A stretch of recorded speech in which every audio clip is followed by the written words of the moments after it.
বিদেশ থেকে প্রতিদিন লাশ হয়ে দেশে ফেরেন কমপক্ষে 12 জন শ্রমিক। সে হিসাবে মাসে প্রায় 400 আর বছরে আসে 4320 জনের মরদেহ। মৃত্যুর এই সংখ্যাকে উদ্বেগজনক মনে করছেন অভিবাসন বিশেষজ্ঞরা। বলছেন, দিন বদলের আশায় যারা দেশের মায়া ছেড়ে কাজ করেন বিদেশে বিভয়ে, সেই রেমিটেন্স যোদ্ধাদের নিয়ে নতুন করে ভাবতে হবে সরকারকে। সংকটে খোঁজ রাখতে হবে তাদের পরিবার পরিজনের। মাসুদা লাবণীর 2 পর্বের ধারাবাহিক প্রতিবেদনের আজ থাকছে প্রথম পর্ব। ছবি দেখে ঠিক অনুমান করা যাবে না বুকের ভেতর কতটা কষ্ট জমে আছে এই কিশোর হাসিবুলের।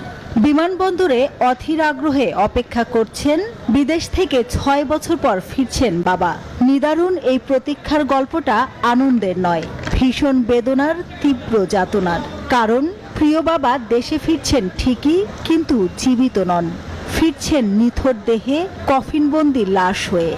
এখন মনে করেন আসছে ঠিকই, কিন্তু জীবিত আর আসছি না।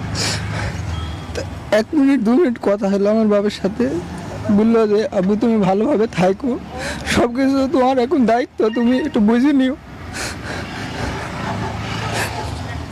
তাছাড়া না,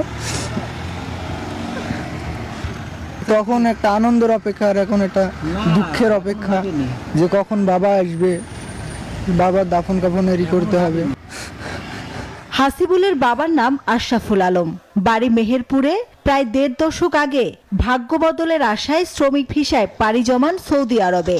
সম্প্রতি হৃদরোগে আক্রান্ত হয়ে সেখানেই মৃত্যু হয় তার। কিন্তু কেন হৃদরোগে আক্রান্ত হলেন তিনি?